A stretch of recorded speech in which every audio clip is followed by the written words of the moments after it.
आप देख रहे हैं भूतिया विला।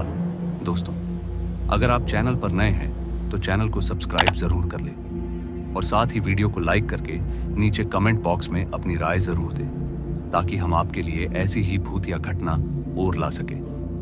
तो चलिए बढ़ते हैं आज की कहानी की ओर। दोस्तों, देर रात जब ड्राइविंग करते हैं तो हम कभी कभी ऐसी घटना से रूबरू हो जाते हैं जहां अगर कोई कमजोर दिल वाला हो तो वही अपना दम तोड़ दे, और जो बच जाते हैं तो वो उस डरावने मंजर से बाहर आने में सालों का वक्त लगा देते हैं। और कहीं ना कहीं आपने भी ऐसी कहानियां सुनी होंगी अपने परिजनों या घर में बड़े बूढ़ों से जो रात के समय गाड़ी चलाते हैं। और आज ऐसी ही एक घटना आप सुनने वाले हैं जिसे सुनकर आप भी रात में बाहर ना निकलने पर मजबूर हो जाएंगे। तो चलिए शुरू करते हैं।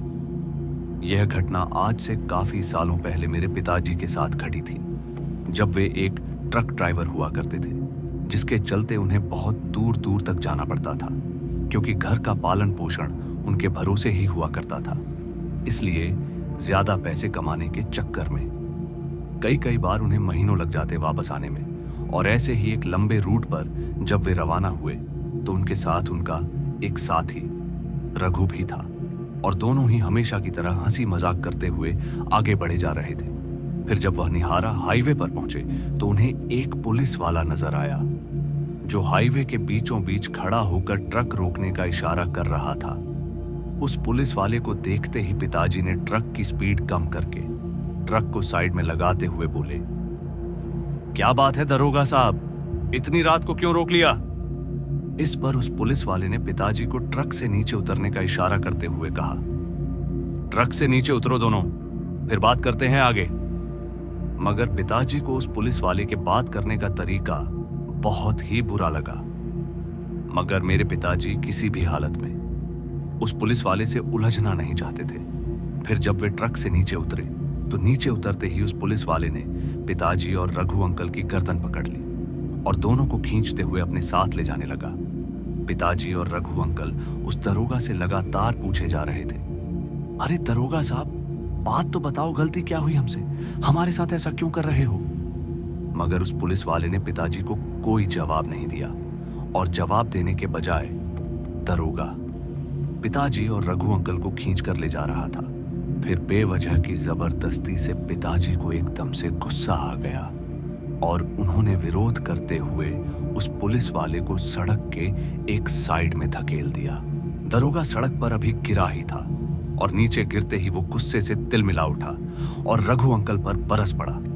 रघु अंकल को मार खाते देख पिताजी बीच में कूद पड़े और बचाव करने लगे। मगर वो दरोगा अब रघु अंकल के साथ साथ पिताजी पर भी बरस पड़ा था और लगभग 5 से 8 मिनट की हाथापाई के बाद पिताजी और रघु अंकल अधमरे हो गए थे। और उन्हें यह समझते देर नहीं लगी कि इस पुलिस वाले से वो दोनों मिलकर भी सामना नहीं कर सकते। दरोगा का आक्रोश देखते हुए अब वे थोड़ा समझ चुके थे कि जल्दी यहां से नहीं भागे तो जान पर बन आएगी, और ये सोचकर वह दोनों वहां से भाग खड़े हुए। मगर थोड़ा आगे पीछे की दूरी से भागते वक्त पिताजी को यह एहसास हुआ कि रघु अंकल उनके साथ नहीं है। तो वह एक पल के लिए रुके और पीछे पलट कर देखा तो रघु अंकल कहीं पर नहीं दिख रहे थे, और ना ही वो दरोगा। तभी पिताजी रघु अंकल को आवाज देते हुए ढूंढने लगे, मगर उन्हें रघु अंकल को ढूंढते हुए उस निहारा हाईवे पर रात से सुबह हो गई, लेकिन पिताजी को रघु अंकल कहीं नहीं मिले। रघु अंकल को ढूंढते ढूंढते पिताजी अब थक चुके थे। उन्हें समझ नहीं आ रहा था कि वह क्या करे। वह परेशान होते हुए उस हाईवे पर ही घूम रहे थे कि तभी वहां के लोकल लोगों की नजर पिताजी पर पड़ी। पिताजी को परेशान देखकर उन्होंने पिताजी से पूछा, क्या बात है साहब, आप काफी परेशान लग रहे हैं? तो इस पर पिताजी ने बड़े ही उदास मन से पूरी घटना उन्हें बता दी। पिताजी की सारी बात बताते ही उन सभी लोकल लोगों में एक डर सा फैल गया। उन लोगों के चेहरों की उड़ चुकी हवा को देखकर पिताजी को यह समझते देर नहीं लगी कि मामला काफी गंभीर है। इससे पहले पिताजी कुछ सवाल करते कि उनमें से एक आदमी ने उनसे कहा, भाई साहब, आपका साथी आपको गांव के उस पुराने और बंद पड़े थाने में मिलेगा। ये सुनते ही पिताजी ने गांव वालों से हाथ जोड़ते हुए कहा, आप मुझे उस पुराने थाने लेकर चलो। इतना कहते ही सभी लोग पिताजी को लेकर पुराने थाने पहुंचे, जहां पर पिताजी ने देखा कि रघु अंकल सच में उस पुराने और सुनसान थाने के अंदर लहूलुहान पड़े हैं। रघु अंकल को देखते ही पिताजी उनके पास गए और उन्हें उठाने की कोशिश करने लगे। पिताजी रघु अंकल को उठाने की कोशिश कर ही रहे थे कि तभी गांव वालों में से एक व्यक्ति ने कहा, अरे भैया, ये ऐसे होश में नहीं आएंगे, इन्हें हॉस्पिटल लेकर जाना होगा।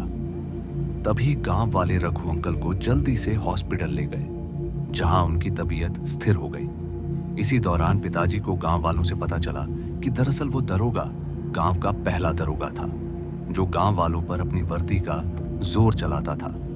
किसी को भी थप्पड़ मार देना, बदतमीजी से पेश आना और रात बेरात किसी को भी बिना वजह के थाने में ले जाकर पीटना, ये सब अब गांव वालों के बर्दाश्त से बाहर था। और बीतते समय के साथ जब उसकी क्रूरता बढ़ती चली गई तो गांव वालों ने उसे सबक सिखाने की ठान ली। ऐसे ही एक रात जब वो दरोगा किसी बेगुनाह की थाने में पिटाई कर रहा था, तो गांव वालों ने उसे बचाने के लिए थाने पर हमला कर दिया और उस दरोगा को पीट पीट कर उसकी जान ले ली।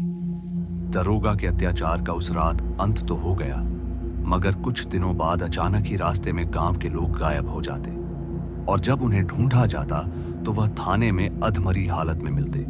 उन लोगों का कहना था कि वही दरोगा उन्हें उनके घर से उठाकर थाने लाता और बेरहमी से मारता।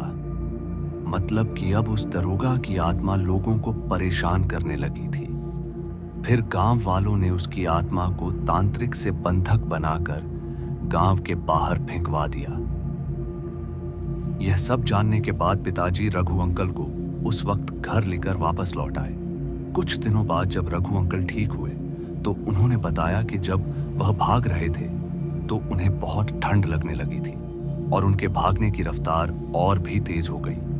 वह भागते हुए सीधे एक थाने में जाकर रुके, जहां वो दरोगा पहले से ही मौजूद था और साथ ही वहां पर बहुत से लोग मौजूद थे जो बुरी तरह से जख्मी थे और बुरी तरह से रोने लग रहे थे।